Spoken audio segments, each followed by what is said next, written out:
Welcome to PHP Podcast. I'm Mike. And this is Orlando, and we're on episode 224, the update episode. Yeah. So we got a few things to talk about. It's been an interesting time right now, just with everything going on. I think we say that every episode. Yeah, I feel like we just live in upside down, crazy world. That's what I feel right now. I was talking to my wife about this the other day, where you look back on history and there's certain times that come up and you talk about, and they're in the history books, and people think about things they made a big impact, right? And then decades or centuries go by and it kind of seems like, man, nothing big happened.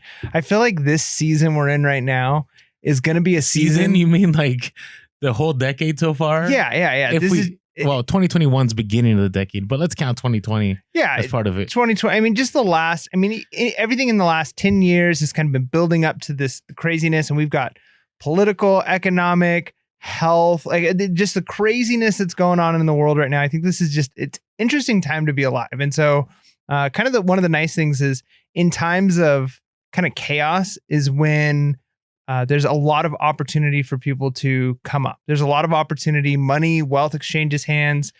People have the opportunity to make something of themselves, to better their situation.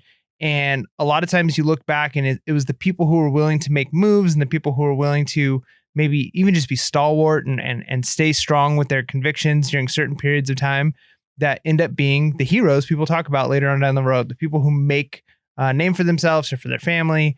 And so it's an interesting time to be alive. And, there's times where I wish things were just normal, but, there's benefits to the chaos. How much do I miss the days when we're like, oh, we have a meetup coming up next week? Remember we had to cancel the meetup? Yeah. That seems forever ago, but it really wasn't that long ago. Yeah. Was it? It's not even a year yet. Almost. But it feels like a lifetime ago. So, all right. So what a way to start the update podcast. But we wanted to just keep it real, and we'll talk about some of what we're talking about because it does relate to reselling. But I'll share what's going on with me on my end. I want to make sure that this podcast is always positive and upbeat, but also got to keep it real. And so I'm asking Mike to keep me in check because I feel like as I was putting together the notes, I felt like this was going to be a rant session for the entire, and I don't think we've had a podcast where we ranted. Have we had a rant one yet? We have mini rants. Yeah. But we're not known for ranting. At least I don't think we are. I feel like we should start an offshoot of where we just rant. People love that. Negativity sells. Honestly, we probably shoot ourselves in the foot by not complaining more. But it gets old fast, though. Yeah, but people love it. There's something about complaining that people love. So, we could get a Pure Hustle podcast angry edition, and that's just us bashing the PO'd edition, PHP PO. All right. So I've been working on getting my eBay listings up. Right. That's the thing I've been working on. Actually, it's been going great. I'm almost at 2,300. My goal is to be at 3,000 by summer. I think I can hit that. And it's been a lot easier because stuff is not selling.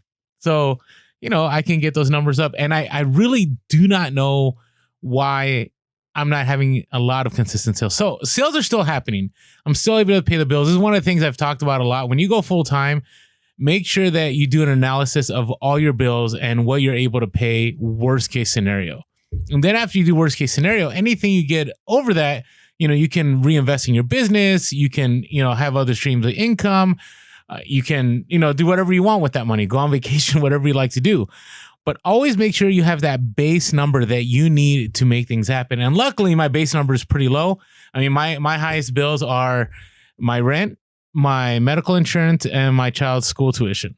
Outside of that, everything else isn't too much. I can figure things out. If I got to make another side hustle about outside of reselling, I can make it happen. But I'm not even there yet. I'm not even close to being there yet. And also, luckily, I had a great Q4, and so I still have the safety and security of that Q4.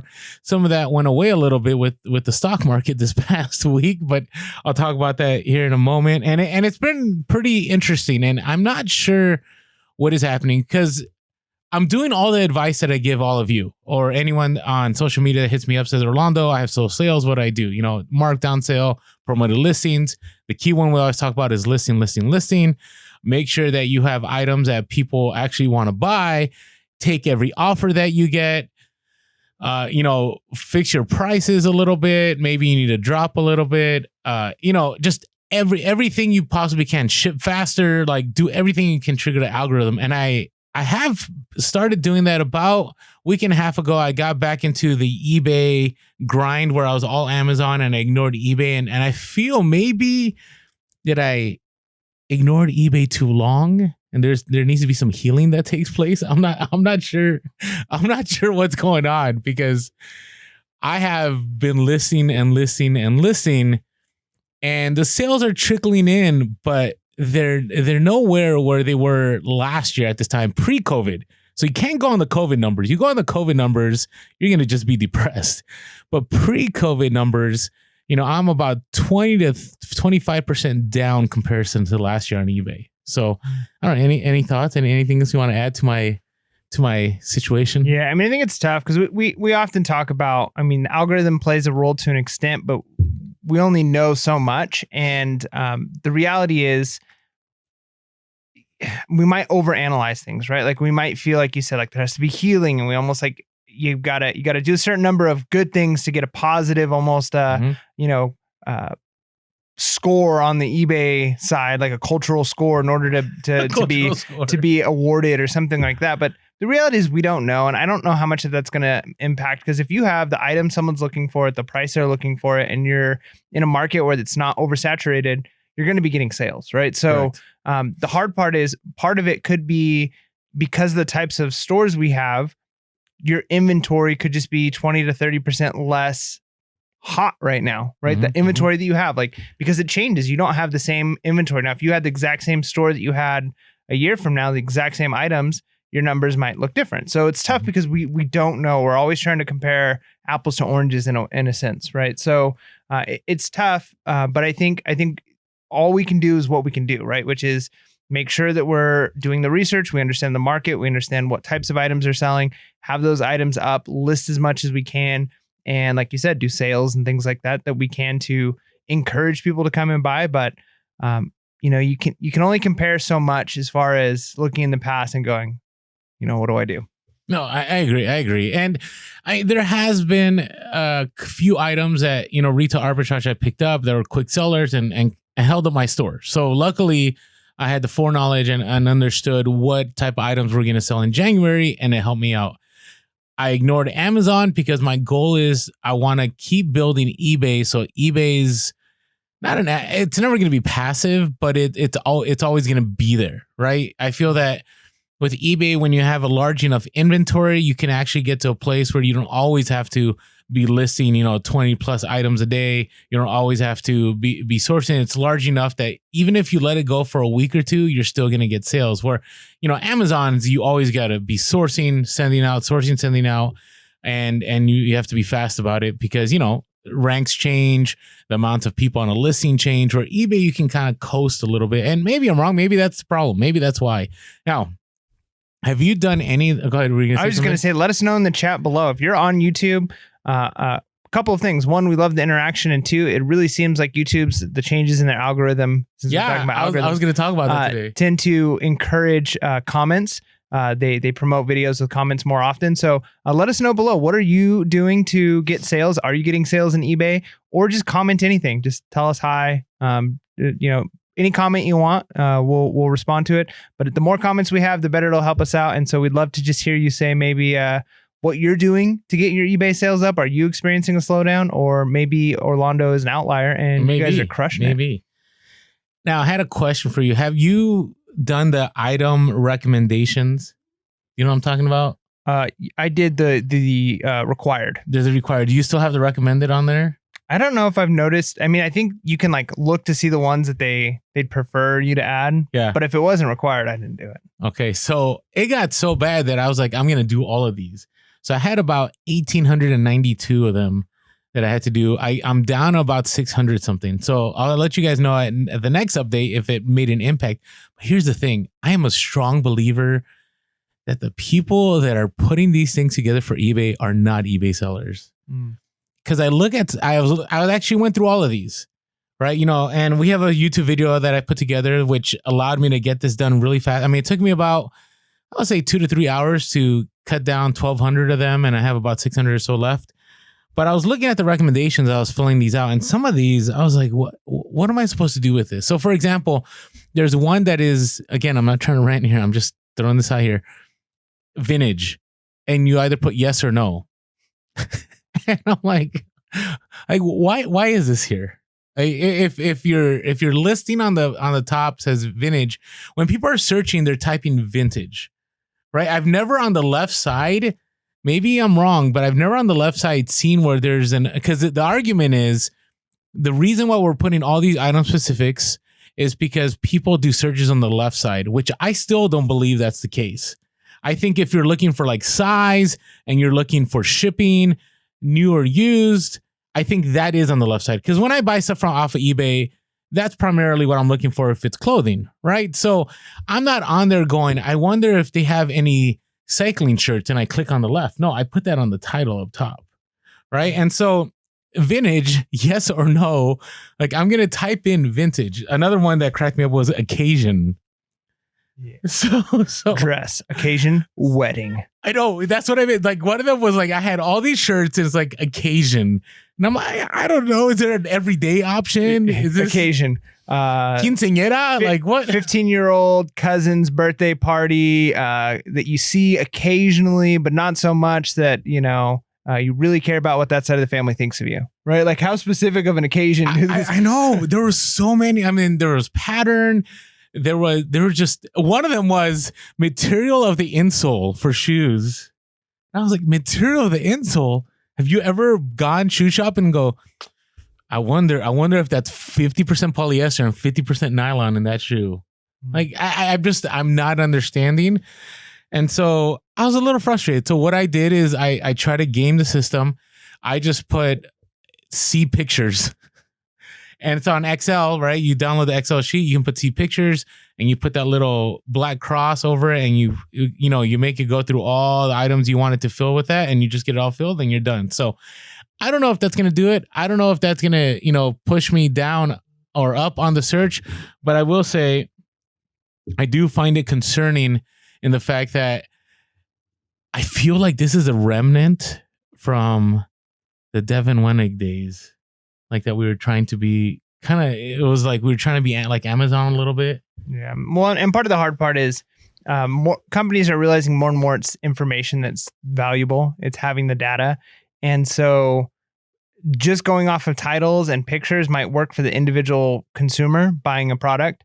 But as far as eBay is concerned, if they want aggregate data, they need to have it. You're talking about there's a greater purpose in this. Yeah, no, for sure. I mean, they want to know what the trends are. They want to know what types of things people are selling and buying to the smallest information possible, because that's what is powerful, right? Is understanding, what occasions during what parts of the year like they need to have that information filled out. And could it help? I mean, maybe because if I might be selling a vintage shirt and somebody going on to buy a shirt might be like, I'm looking for like a really old Chargers jacket or a really old Chargers jersey, and they don't know to write vintage, right? Or they might not know they might just write, like old school Chargers, and that might be what they put. Whereas if they're searching and but then unless you put old school in your item specifics, well, no. But what I'm saying is, then they might see on the side as an option vintage, and like, yeah, all this stuff is new. I want the vintage ones, and they click on it, and it brings up yours, right? Yeah, so I see that. So it could be beneficial in circumstances. I'm sure that it's going to be beneficial, but it's the hassle of doing it. And then is it going to be more beneficial for the seller or for eBay? And if it's mutually beneficial, I mean, you can't go wrong with that. But I feel like we're putting in a lot of work for eBay to get majority of the benefit. I agree. And again, it's one of those things where there needs to be a rationale as to why we're doing things. I mean, we were told that it was going to put us higher in the search, but I'm still not seeing how that would be. And I'll give one more example. One more example was I had a bunch of college sweatshirts and it asked me to put what sport.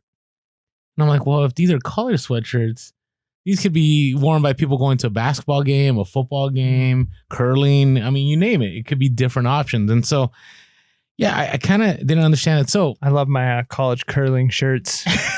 I know. I was looking at this and I said, this is endless. Like this can go on and on and on. Like we can just keep filling this up and filling this up.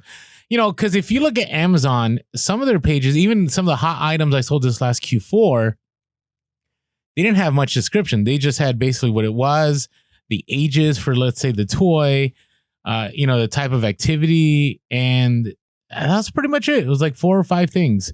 Where on some of these, it felt like it was 25 on some of these. And so I don't know. We'll see let us know your thoughts on that, because I really would love eBay to let us know what are the effects, right? And maybe I'll be able to get back to you guys. Here's the thing. I might come back next update episode and said, yeah, sales have been through the roof. Is it because I listen more? Is it because maybe people felt like buying? Is it because of the fact that I did all my recommended item specifics? I don't know. I'd like to know. So, all right, enough about me. What's going on with you? Well, I didn't tell you I was going to announce this today, but I think it's probably an okay time. We actually have a new member of the Pure Hustle podcast family joining us this summer. Congrats. Right? So coming this summer, there's going to be a new member to Pure Hustle podcast.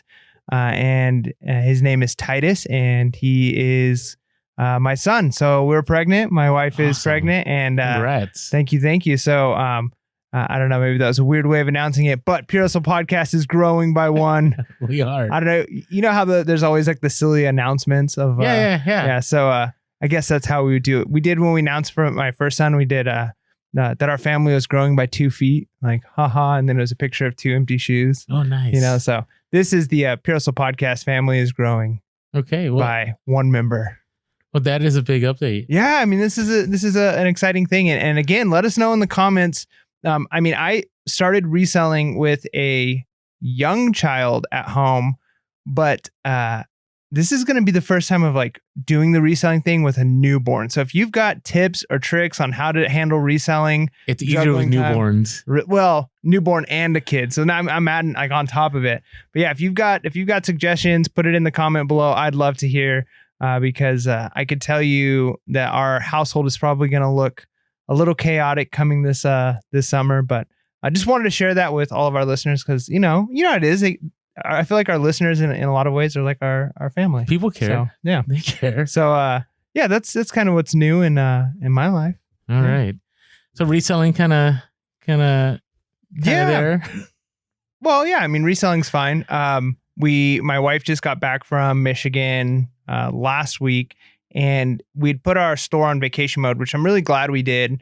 I was able to get some listings done and do some stuff as far as sourcing, but I'm glad I didn't have to have the stress of trying to pack items and ship it because I had work going on, but also we had this huge storm to come through. I kind of mentioned on the last episode. That's right. So a good portion of my time while she was gone was repairing my property as it was just getting hammered by the wind. Like it was brutal out here. It was kind of strange. Yeah, it was devastating. And then I had to like replace batteries in our solar system. So I was very busy. But the interesting thing is, so we would normally not recommend putting a store on vacation mode if you could help it. We would just typically extend our handling time, right? So we're still getting those sales, even if we're going to be gone for a week or something like that. But my wife was gone for 12 days. So it was a long time and it would have been a lot to expect me to be able to do it. And I know that a lot of you do on your own, right? You don't have anybody else helping, but it was just too much given the circumstances for me to try and do well this time around. And it's funny because the day she was landing, we had set the vacation mode to end. And we kind of I expected to get some sales in the morning, nothing. And as she texted and said, we landed, within like 2 minutes, all of a sudden sales are coming in and we're getting offers. And it was as if eBay knew I'm telling you, now is the time. Now's the time for sales to come in. So it was pretty awesome to have my wife back and to have some sales starting to come. So we've had a consistent, steady trickle of sales, nothing huge, but if there's ever going to be a time to put your store on vacation mode, I guess it's good when you time it when everybody's complaining about how slow eBay is. I don't know. You know, the thing is, I haven't heard other people complaining. And this is why I was kind of hesitant sharing this, because I feel in social media that everybody's always doing well. Very, very rare to, unless I post something, usually people won't jump on and say, yeah, sales have been slow. I'm glad I'm not the only one. But you don't know. I always want to warn people out there. You don't know. And again, I say this all the time. that Mike and I are resellers first before podcasters. I mean, we would love to be podcasters first and then, supplement our income with reselling. But, that's the reality of things. And so sometimes you'll hear, people are having great sales, but great sales doesn't mean a full income, right? So when I was part-time, I would have home runs all the time, but there were maybe, 2 or 3 home runs that week. And maybe I didn't have a lot of sales, but it didn't matter because I had a full-time job.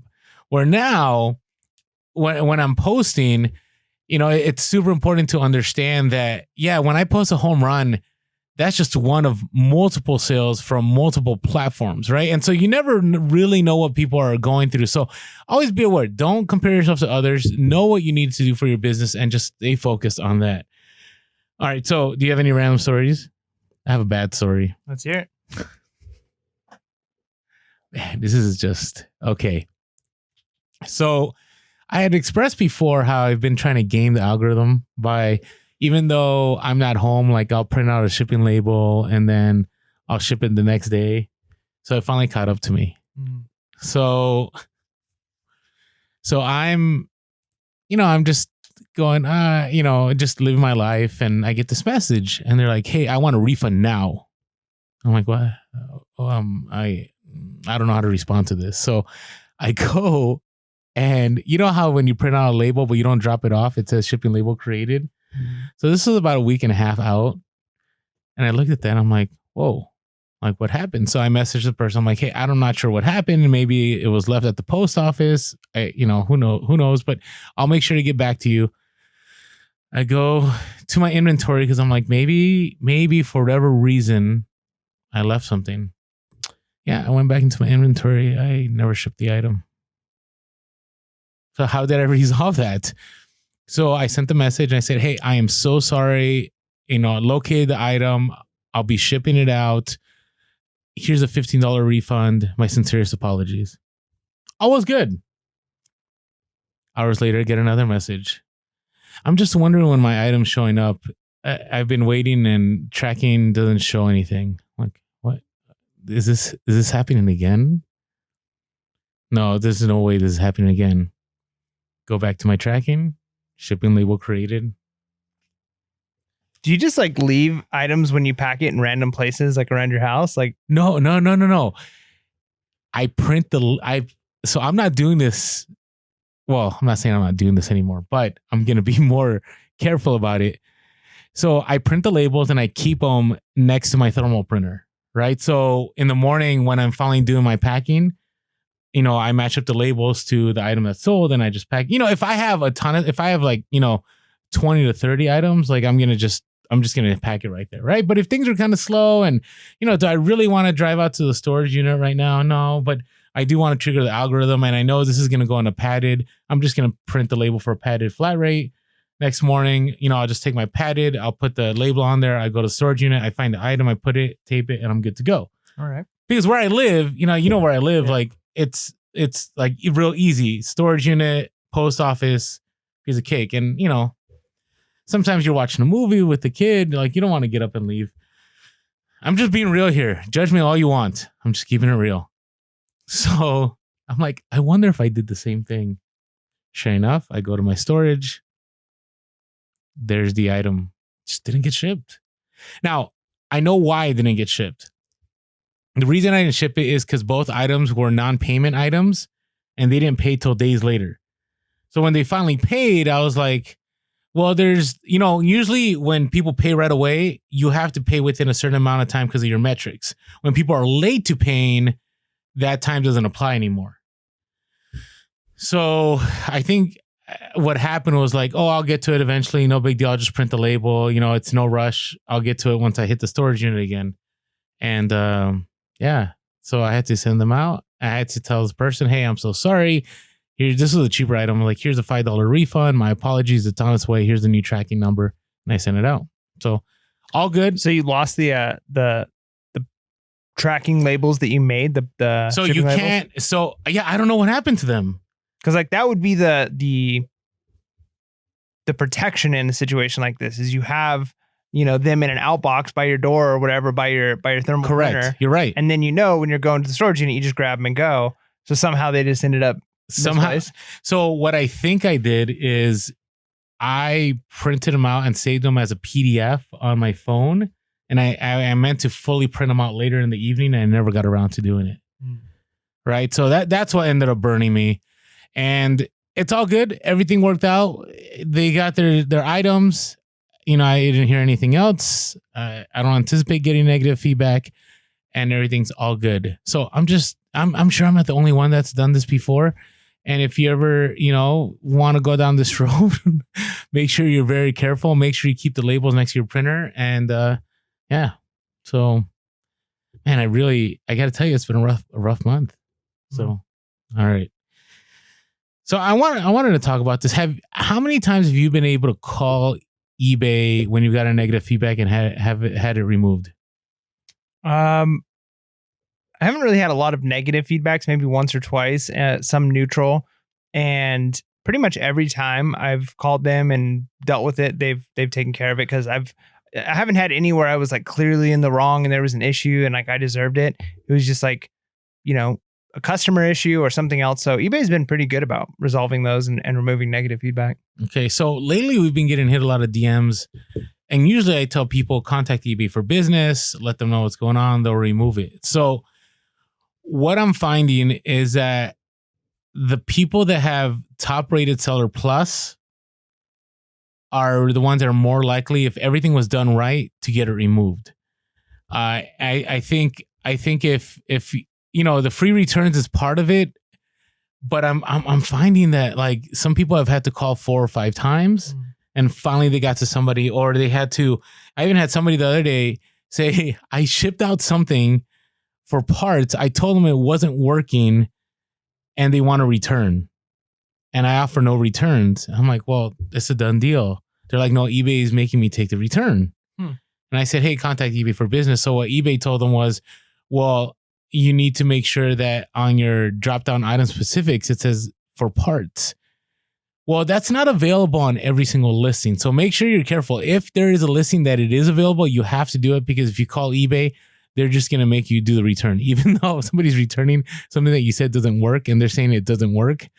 Again, I don't understand the logic. I don't understand the reps, but you never know who you're getting, right? So you always want to make sure you get, you know, somebody that sounds knowledgeable. I'm a big fan. I will, for lack of a better word, harass eBay until they take care of things, because I find that, you know, it's just like any place. You call, you have a call to, you've worked at a call center. You were in charge of a call center, right? Not all reps are the same. And that's for sure. Okay. All right. So, you know, be consistent, insist until there is no more that you can do. Because, you know, let's say you let go of a negative feedback and you're like, whatever. If you get hit with another one, it's just make it look worse. I'd rather battle for each one and try to get every single one removed, even if it's bad, even if it's just basic seller metrics of late tracking or late shipment, because, you know, you start letting these slide, they can add up, and then eventually they will begin to affect your business. So just wanted to share that. It's good stuff. All right. Before we get to our reseller topics, let's talk about our sponsor real quick. Can't see your head, but my head's doing all right. Yeah. Thanks to Skull Shaver. So if you have purchased a Skull Shaver and it's gone really well, let us know in the comments. I know some of our listeners recently have purchased some. Actually, they've posted on Instagram. So Skull Shaver has been a great partner to us, and allowed us to be able to provide all of you a way if you want to shave your domes in, you know, a very cost efficient way. So use our promo code PURE, PURE. Go to skullshaver.com. That's promo code PURE, and that should help you out. Yeah, that's right. And again, thank you for all of you who have sponsored us on buymeacoffee.com/pure hustle. So Buy Me a Coffee is a way for you as our listener to say, you know what, we appreciate what you're doing. Pure Hustle Podcast has added value or entertainment to my life, and I would like to support you in that endeavor. And hopefully at some point we'd be able to do more and create more content. But we're kind of dependent on listener support at this point. And so if, again, a good way of, I would say, of looking at this is if you feel like we have provided you value, the number one thing that we ask for is just that you continue listening, that you leave us a feedback, that you interact with us, because just that interaction with our listeners is what really keeps us motivated, right? The DMs in Instagram, the emails, the phone calls, that's what lets Orlando and I know that what we're doing is meaningful. But we really, really appreciate all of you who've decided, you know what, we want to go to buymeacoffee.com/Pure Hustle and support Pure Hustle Podcast in their endeavors to get this content out to as many people as possible. So thank you, all of you who listen. We have the greatest listeners. I'm so happy to be a part of this community. And a special thank you to those of you who've made a little bit of a sacrifice and said, hey, we want to say thank you in a monetary way. So thank you for those of you who've done that. Again, Pure Hustle Podcast really appreciates it. So buymeacoffee.com/Pure Hustle. And, you can choose how much you want to pay to support. It could be a one-time thing. It could be a membership. And the membership start as low as, $5 a month. So yeah, not bad. It's really, really cheap. I mean, again, it's a small price in comparison to, hopefully the value that we brought a lot of people. So really grateful for all of you. All right, social media. If you haven't been following us on social media, we are Pure Hustle Podcast on Instagram, TikTok, and Facebook. I do want to let the people on Facebook know I am getting back to many of you. It's the social media keeps building, and so if we had a Pure Hustle team, we could take care of a lot of things. But I got to tell you, it's a lot of work. Hey, well, I've got a new team member coming. It might be like 15 years or so before he's able to take on like social media role. But yeah, so if for any reason you feel like we are ignoring you, we're never ignoring you, you really want to get a hold of us, Instagram DMs is probably the best one because we're in that community a lot. Facebook is a tough one for us sometimes, and TikTok is even tougher, and so it just goes in those tiers. But hey, we want to be here, and also we are Pure Hustle Cast on Twitter and Clubhouse. Thank you for all of you that have been following us on Clubhouse. Clubhouse has been interesting. The other night, listening to Elon Musk just randomly on there talk about Mars and aliens, and I mean, there's a lot of reselling stuff, but there's a lot of cool stuff on Clubhouse. So if you get a chance, follow us there. Also, if you want to give us a call, 619-738-1170, 619-38. First time I've messed that up in 100 episodes. Yeah. 619-738-1170. You could also shoot us an email at purehustlepodcast@gmail.com. That's purehustlepodcast@gmail.com. And as always, we are on YouTube. Would love to get our subscriber counter up. If you have been listening to podcasts, but you haven't subscribed yet, make sure to find us, Pure Hustle Podcast on YouTube. Hit that subscribe button and the bell notifications to be notified whenever we drop not just a podcast, but extra videos on top of that. And as always, grateful for all the reviews, all the support, all the t-shirts, everything. Just really grateful for all the Pure Hustle Podcast community. Thank you. And as we continue to test YouTube's new algorithm with comments, just let us know your favorite color in the comments below. Just what's your favorite color? What did you have for dinner last night? Just type anything. Obviously, reseller related is going to be best because it creates that communication. But we just want to see if that helps out, because we talk a lot about algorithms in this show, and I feel like sometimes we're trying to solve mysteries, right? What's the eBay algorithm? What's the Amazon algorithm? And if you can help us crack the YouTube algorithm, run our lives. Yeah, it's just a reality now. It's true. But let's talk about something else. Let's go to some reseller topics. Yeah. Oh, we're almost there. We are going to be talking about news, specifically reseller news. And if you notice, I'm holding my phone because I don't have it plugged in for the audio, but I will add it in post because technology is amazing. Take it away, Orlando. That was just to cue Orlando so Orlando knows what we're doing next. So I wanted to talk about this, but I don't want to talk about this. I know that doesn't make sense. I'm just waiting for a rhetorical here from Mike. Okay, there we go. All right. So in case you don't know, there's this stock that was supposed to make everybody rich called GameStop. Now, a lot of people ended up rich. A lot of people didn't end up rich. Okay. And then there was these other stocks like AMC and Nokia. And who knows, by the time we drop this episode, Orlando might be doing very well. Or Orlando might be down several thousand as he is at the moment. Okay. Why are you laughing, Mike? I'm laughing because honestly, this whole thing is crazy. I feel bad for you with the money thing. I think anybody holding at a certain point is maybe a bad situation. But if you haven't been following, check it out. It's actually a really interesting story how a bunch of Redditors, and again, it shows the power of community, how a bunch of Redditors kind of came together and decided to stick it to the man, as it were, and take advantage of some loopholes and some situations in the way large hedge funds Well, just stock. take advantage of data, not even loopholes. Just Yeah. here's the data. Yeah, and so it's a really interesting thing. So just check it out if you don't know what we're talking about. It's kind of surprising because it's been all over the news, but check out a couple sources because again, we could easily explain how shorting a stock works and all of that on this podcast, but you've probably all heard this a million times already over the last couple of weeks of this going on.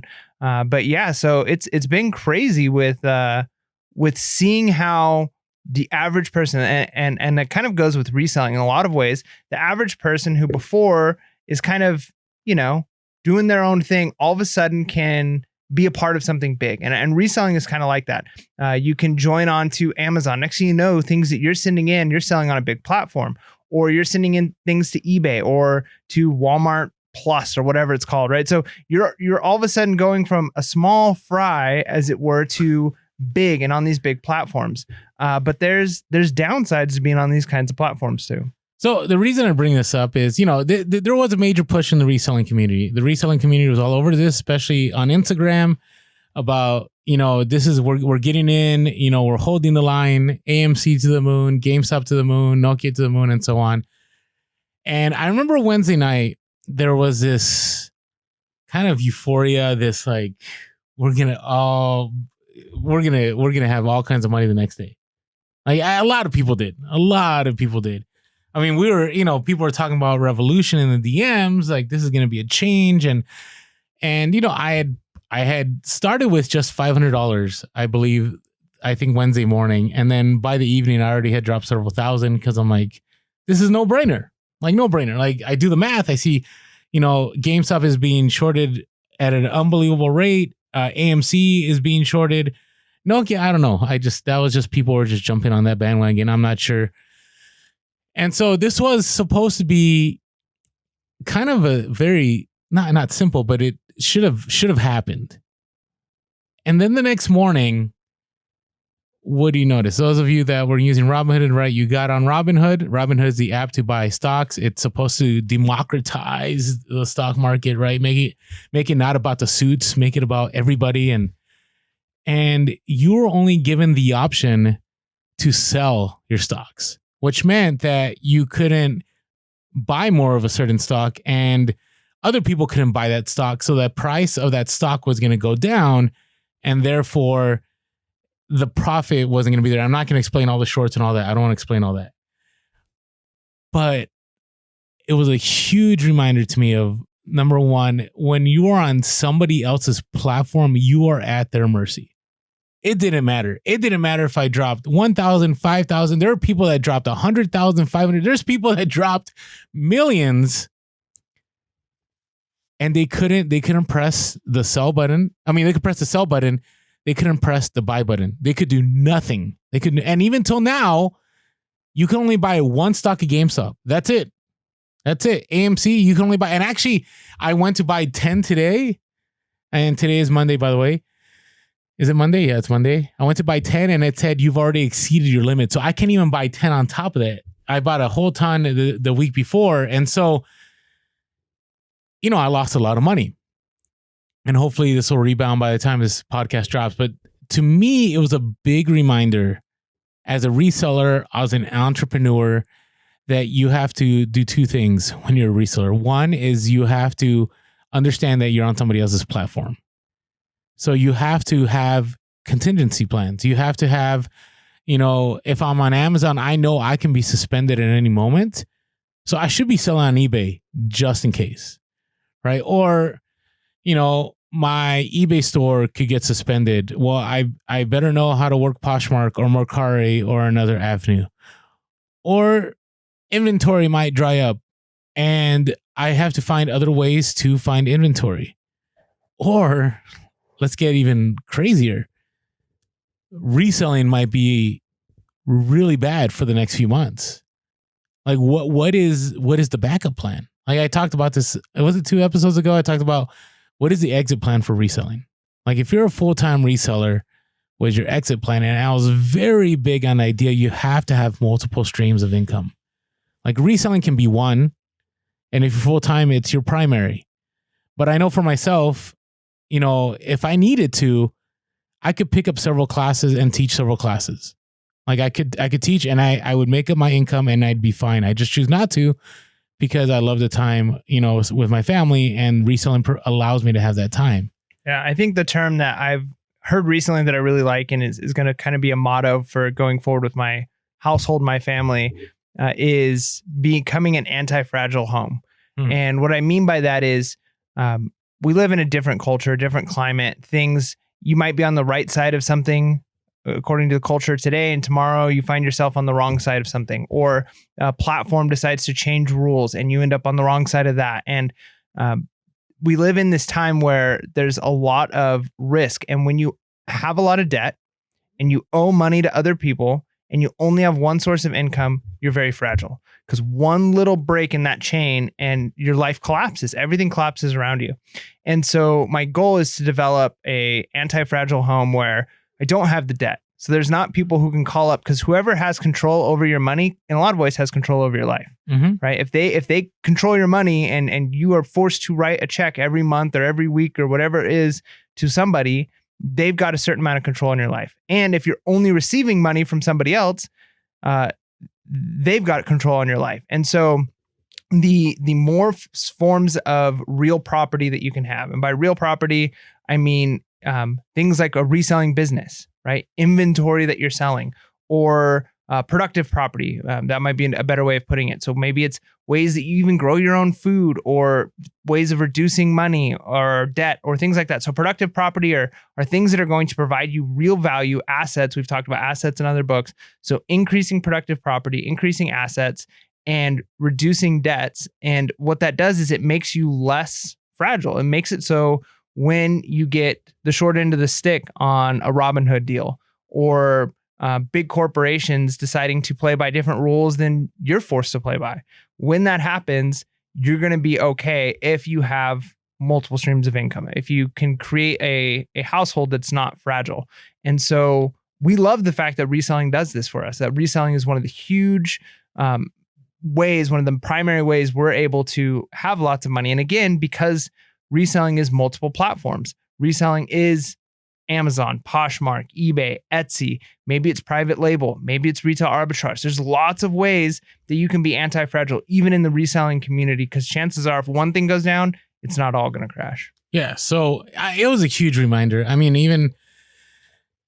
even till now, I'm still trying to recoup some of those losses. And I'm going to be okay. That's the other thing. I'm grateful that reselling opened my eyes to being more invested in the stock market, right? It gave me other, income avenues to think about, right? And actually this last week, what's been holding, the profits coming to is I did make money on the stock market. I lost a lot, but I also made a lot. So, especially with that one meme coin that we both jumped. Yeah, Dogecoin, man.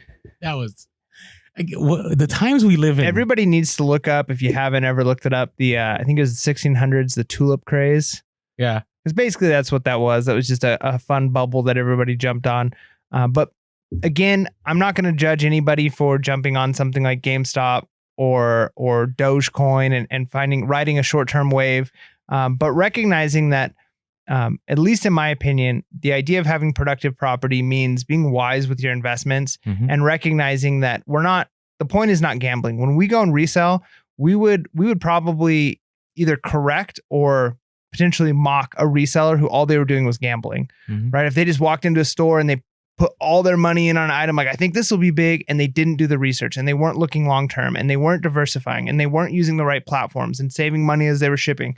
So in that same way, I would urge you, whatever your streams of income, whether it's stocks, bonds, real estate, whatever it is, that you're being wise about it, that you're doing research. And if you want to have some fun every once in a while and ride a short-term wave, it's fine if it's almost entertainment purposes. But that speaks a lot to social media too, right? In reselling, where lot of people were getting their advice. I think Mark Cuban, he did a survey because he actually had one of his kids actually invested in the stock market because of this wave. Like they invested in BlackBerry and AMC, and he was doing surveys on Twitter, and he found that the majority of people got their information from TikTok for this move, which obviously it's kind of scary, right? Now, not to say that there wasn't some good info that was out there, but it's the same thing with reselling. You got to be really careful what information you're getting and what you're moving on.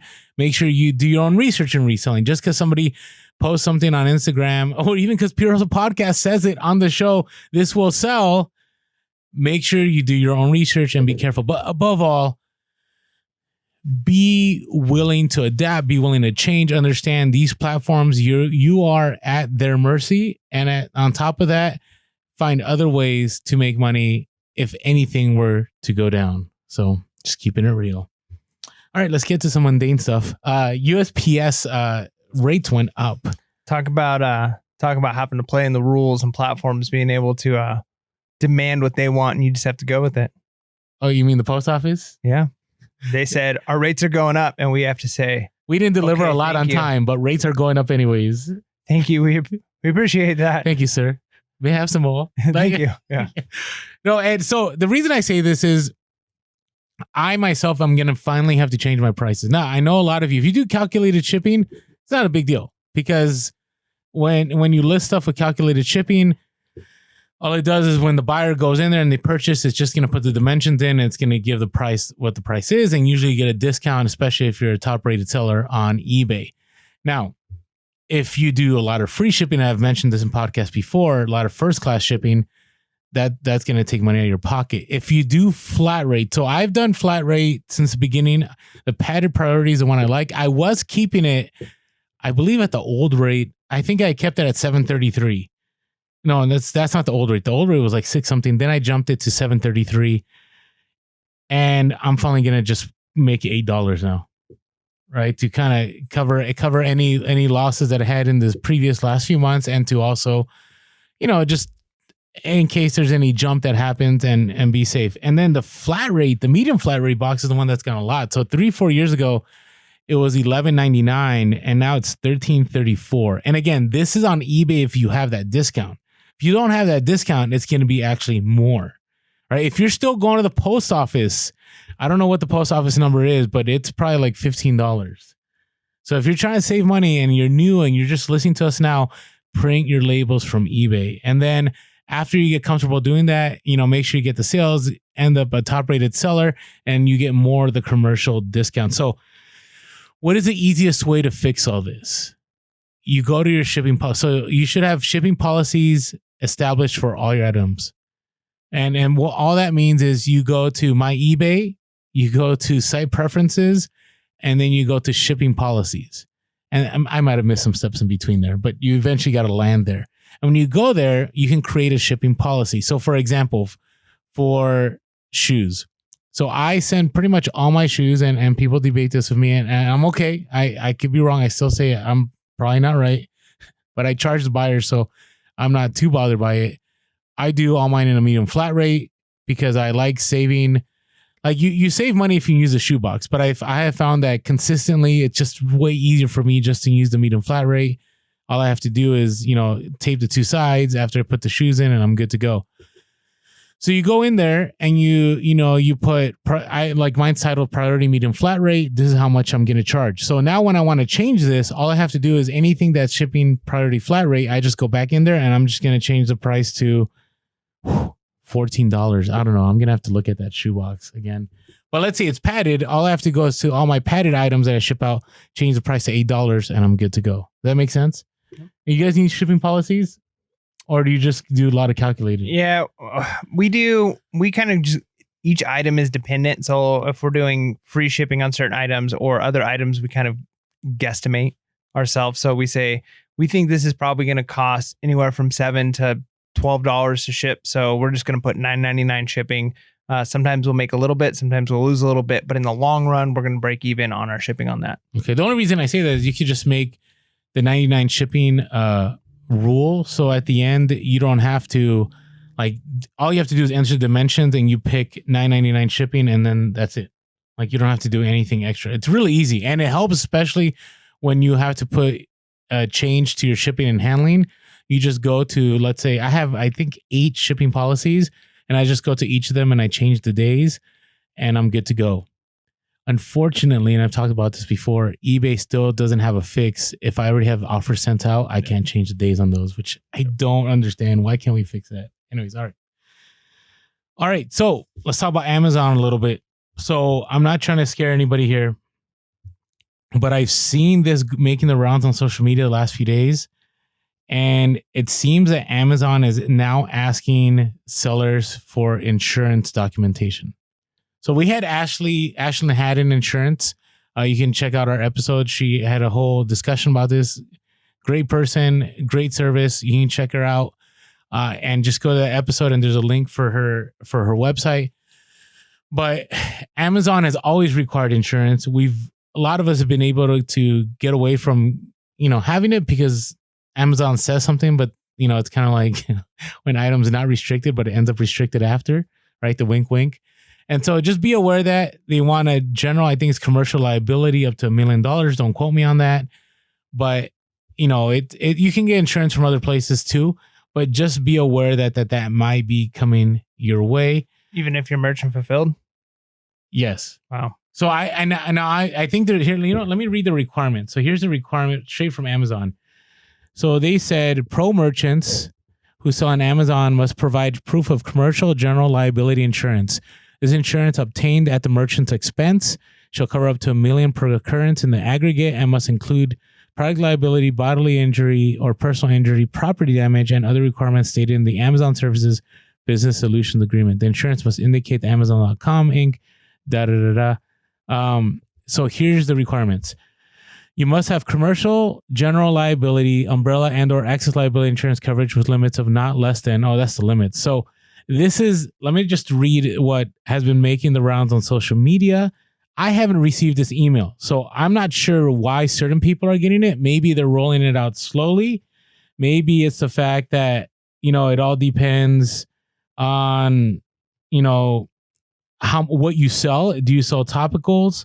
Maybe if you sell topicals, that's why you're getting it. I'm not really sure, but it is an issue. So I am right now trying to find the thing that was written up live here on the podcast.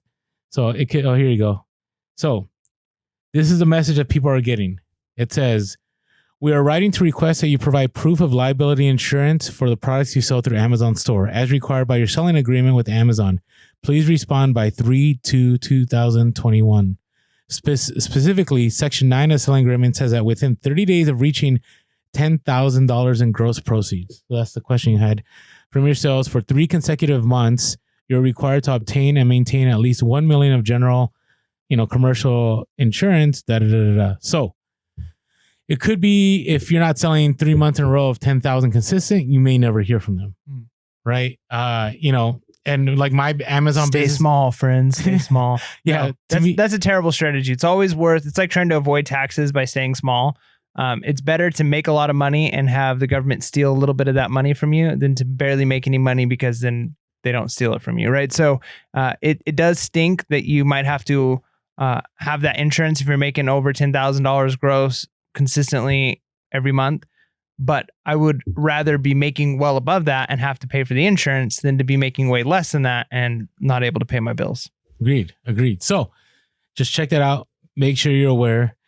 And then, and I just wanted to share real quick, I was thinking about this in retrospect.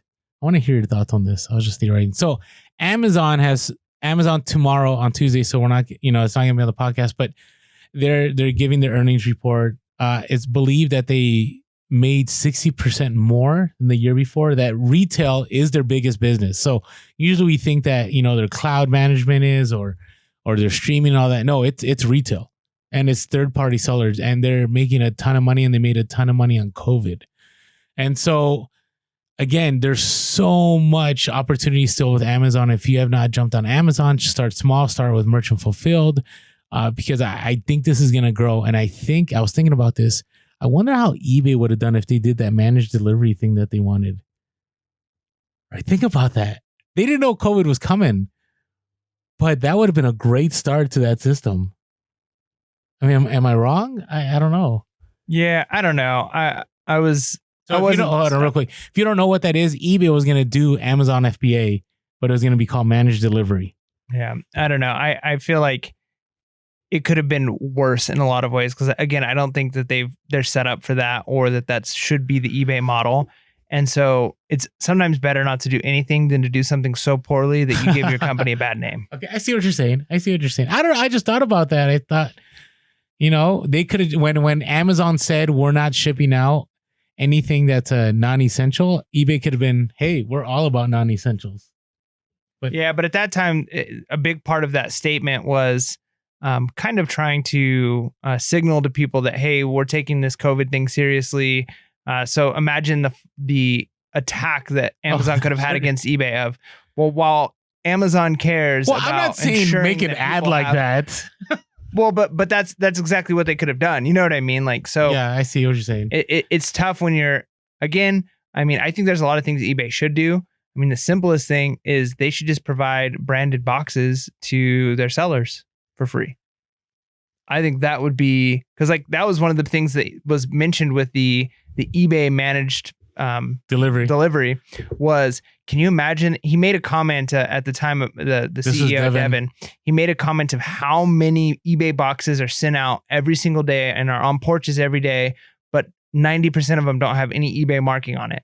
So whereas when you drive by, you see Amazon everywhere, Amazon stickers on boxes, Amazon tape, Amazon boxes, and it's their marketing. Whereas most of the stuff that goes through eBay doesn't have eBay marketing on it. So if they provided those boxes to us as sellers, that would be marketing for them, right? So I think that would have been the benefit, or one of the benefits of the eBay managed delivery would have been the fact that people would have seen eBay boxes. But you can do that just by giving us the boxes. There you go. So if you're listening, eBay, give us boxes. Would you rather have eBay give us boxes or fix the non-payment issue? Both. What if it was an either or? I probably spend more each month in shipping costs than I do in unpaid items. Okay, all right. So probably shipping. I'm more the other side, but I sell more. But then I'm thinking long term too of if that really does help people start to see, oh, eBay is a place I should go to. I mean, my neighbors always have eBay boxes. I should check eBay. That might end up with more money in my pocket in the long run. Okay. All right. Let us know in the comments. More free boxes or fix the managed payments or the immediate payments? Would you rather? That's what we're playing right now. That's what we should start. We should start every episode with a would you rather. Maybe. You gotta let us know. Next time. Okay. All right. Time for our next segment. Are you ready? Yeah. Do you have something lined up here? Ah. All right. Bolo. What's your bolo? I was gonna try it. I tried it and I failed. I was gonna try to lip sync. Cringe. It is cringe. Pure cringe. All right. What's your bolo? Silver. Oh no. Yeah. Now here's the reason why. Okay. We were just talking about Wall Street bets. Yeah. So I'm not saying in the sense of, if you're following the news, you realize that the problem is there's going to be these waves of different companies. People saw what happened with GameStop and they're going to try and replicate it. And so there's already push for, all right, silver's the new thing. This is the new thing. But here's the thing. What are some ways as resellers that we can jump on that other than trying to buy index funds or trying to buy companies that mine silver or companies that trade in silver, is to actually look at the inventory you have that might already be silver, or to start looking at when you're out and about. Again, this is Bellow. If you're at an estate sale or you're at a garage sale, maybe you pass up on silver. But right now, there's a little bit of a hype. Silver has reached a kind of a peak price. And so even things like junk silver, which is like quarters, dimes from prior to 1965, which is made of 90% silver, there seems to be an increase in price, and not just price right now of people selling on eBay or silver bullion, but is an increase in velocity of sales. So I think that if all of a sudden people are seeing silver on their Facebook and they're seeing silver on Instagram and they're seeing silver on TikTok and people are looking up silver prices on eBay, that might be the time to say, I need to up the prices, because we've talked about this before, where a new documentary or something comes out, or a new movie comes out, and next thing you know, it's like all of your inventory starts selling, and you're like, man, I could have charged more for that if I knew. So if you already have silver in your inventory, you might need to up the price, because there's becoming more of a demand for it, even though intrinsically silver's value hasn't gone up. And a lot of people are saying this isn't going to have the same impact as like the things like the GameStop short squeeze and stuff like that, because the silver market is much larger than the market capital of any business, right? Like silver is such a huge commodity that a few 100,000 Redditors isn't really going to make a difference, other than the fact. But right now they are. But silver is being bought up, and the price of silver is going up. I mean, it's going up, but here's the thing: is like we're talking like 10%. Right. So we're not talking about like 1,000% increase like we saw with GameStop. And again, a big part of that is market takes time to correct. And I look at it as publicity. Right now, there's a huge free publicity for silver. So if you can get your hands on some silver, I think it's going to sell, because people who might not normally care about looking up silver are going to look it up. And if there's hype of silver's worth a lot of money, they're going to be wanting to buy silver bullion. They're going to want to buy junk silver. And obviously people are going to be using Robinhood or other means of. I hope they're not using Robinhood. Other means of, well, what alternative do you have, right? So yeah, my bolo is silver. Get your hands on some silver if you can. If you see it at an estate sale, maybe you normally pass up silver, but it seems to be flying off the shelf on eBay. So don't sleep on silver, at least for now. And again, a week from now, silver prices might crash, and this advice might be terrible. So this is very time sensitive, and for now, it's valuable. All right. That's a hard one to compete with. So good. So I was going to mention the fact of, so I think now as we're approaching, spring and summer, and things are opening up more, right? I mean, I don't know why we opened up in California, but I'm glad we did, right? We just, now we're not on super lockdown anymore. Things are worse, and now we're open. I know, but hey, I'll take it. And one thing that a lot of people are looking for is golfing apparel. Now, there's different brands, so I'm not going to name drop brands, but there are people that haven't been able to get access to this, right? Because supply lines, because there's plenty of stores that were shut down. They didn't get restocked. And so go out there, obviously do your research. But I do believe, there's going to, as people are willing to go out more and people are willing to, go golfing or go to golfing events. I mean, I've always talked about, like, I've sold, this isn't like golfing apparel, but I've sold like Tiger Woods hats that were made by Nike, that there's some that are $50 to $100 still. If you can find the right hat, right? But even, men's apparel, women's apparel, gloves, all those different things. I'm not going to say golf clubs. I mean, golf clubs, you really have to know what you're talking about. But, if you're out there, if you're doing retail arbitrage, or if you're out there looking for clothing, take a moment and look that up, right? We always, if you haven't been in the reselling community for a while, stuff that's related to the masters is money, because some of that apparel you can only get from Augusta, where the stuff is sold. You can't get it anywhere else. And so if you have something that's a vintage piece or that was particular to a certain year, it's going to go for more money. So keep an eye. I really anticipate that some of those prices are going to go up. They're going to sell, especially as things begin to open up and things begin to get warm again. And so we'll just have to wait and see what happens. So, all right, what are you looking forward to? I'm hoping that garage sales are going to be a thing this coming week, because I'll be honest, I'm getting a little cynical at trying to do thrift stores as my primary sourcing. Of course, there's Facebook Marketplace and pallets and those things. So those are fine, but there's nothing like just looking through lots of inventory and really treasure hunting. When you're doing Facebook Marketplace, a lot of times you're hunting for a specific item. And so you're seeing the item you're looking for all the time, and you're just trying to find the right price. Whereas when you're at a garage sale, you have no idea what you're going to find. No, and then you see an item and you're like, oh, and then it's just so much more excitement. So I think I need that to just to breathe some life and excitement back into reselling. I'm with you. I mean, and this last weekend it rained, so we couldn't even go sourcing, and so So, and the local deal, I agree. I mean, I do love local deals. It's kind of a treasure hunt if you ask, hey, do you have any more? And they're like, oh, sure, is what I have. And you go through and you're like, wow, here's the deal. So yeah, I'm trying to figure out what I'm going to do here.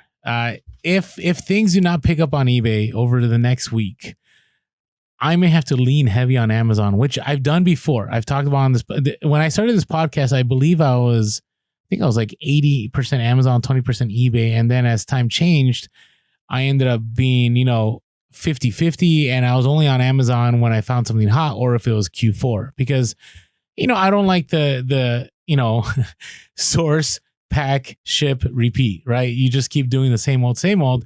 And I know the same old is the eBay, but eBay, you love the treasure hunt. You love finding the unique items, but I'm just going to have to wait and see because there might be a season where it's just, I'm going to have to be focused on Amazon as long as I can, to continue having that steady cash flow until eBay begins to catch up. Now, I'm still trying to be at 3,000 items by the summer. I think that's doable. My helper's been great. She just keeps getting better at taking pictures and making listings. And so we're just going to have to see where that ends up. So stay tuned. In 2 weeks, we'll have an update for you. Yeah. So, all right. Hey, that is our episode. Hopefully we brought you value. Thank you for listening to us. Thanks for tuning in. Let us know in the comments some of your thoughts on some of our questions. And then with that being said, make sure to be real, be relevant, and be reselling. Peace. Lates. Oh my goodness. That was fast.